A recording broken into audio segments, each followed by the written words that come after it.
საქართველოს დამოუკიდებლობის დღის აღსანიშნავად 11 ივნისს ბუქარესტის წმინდა ანთიმოზ ივერიელის სახელობის მონასტერში ღონისძიება გაიმართა. კონცერტი ჩატარდა რუმინეთში საქართველოს ელჩის თამარ ბერუჩაშვილის ინიციატივით. ღონისძიება ასევე მიეძღვნა წმინდა ანთიმოზ ივერიელის 375 წლის თავს, რომელიც წელს აღინიშნება.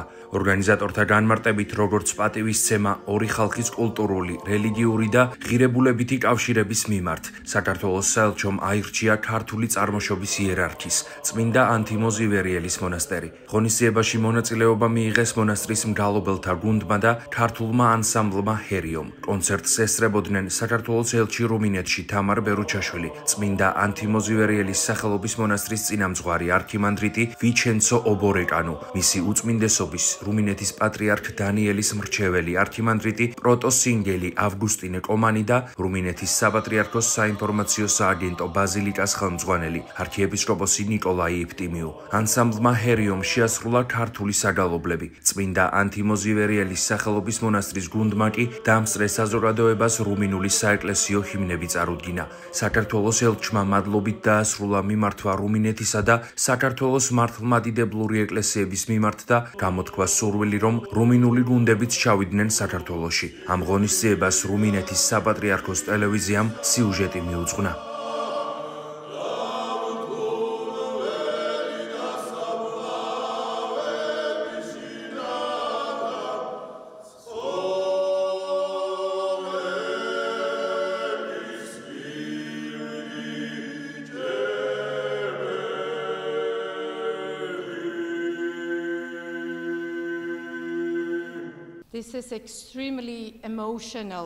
ჩემთვის უაღრესად ემოციური დილაა და მინდა მადლობა გადავუხადო წმინდა ანთიმოზ ივერიელის სახელობის მონასტერს ამ განსაკუთრებული შესაძლებლობისთვის. საქართველოს საელჩოსთვის დიდი პატივი, პრივილეგია და ეს ჩვენთვის კურთხევაა ასეთი განსაკუთრებული ურთიერთობა ამ მონასტერთან. ეს მონასტერი განსაკუთრებული ადგილია ყველა ქართველისთვის, რომელიც რუმინეთს სტუმრობს. ჩვენთვის უაღრესად დიდი პატივი და ბედნიერებაა, რომ შევძელით აქ მოგვეტანა მდიდარი და მრავალფეროვანი ქართული კულტურის ნაწილი, კერძოდ ქართული საეკლესიო გალობა. როგორც აღინიშნა, ქართული პოლიფონია იუნესკოს კულტურული მემკვიდრეობის ნაწილია, რომელსაც ჩვენ ვცდილობთ შევინარჩუნოთ, განვავითაროთ, მოვუფრთხილდეთ და წარმოვადგინოთ ქვეყნის ფარგლებს გარეთ, რათა ჩვენს მეგობრებსა და მთელს მსოფლიოს გავაცნოთ. ჩვენ მადლობელი ვართ წმინდა ანთიმოზ ივერიელის მონასტრის ამ უნიკალური ისტორიული შესაძლებლობისთვის. დარწმუნებული ვარ, რომ წმინდა ანთიმოზ ივერიელმა გამოგზავნა თავისი კურთხევა და ხარობს ზეციდან, რომ აქ შევიკრიბეთ და მოვისმინეთ ეს მშვენიერი ხმები საქართველოდან და რუმინეთიდან. მადლობა ამ შთამბეჭდავი გალობისთვის.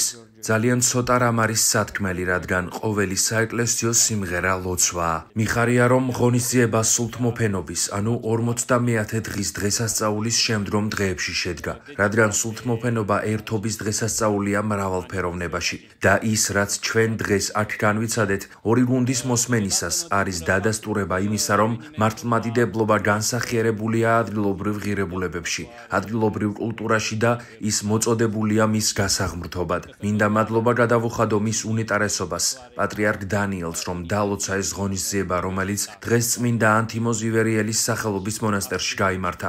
ასევე მადლობას ვუხდი მის აღმატებულებას, რომელმაც ხელი შეუწყო ამ ღონისძიების ორგანიზებას. იგივე მადლობა ეკუთვნის წმინდა ანთიმოზ ივერიელის სახელობის მონასტრის წინამძღვარს, ასეთი სტუმართ მოყვარე მასპინძლობისთვის.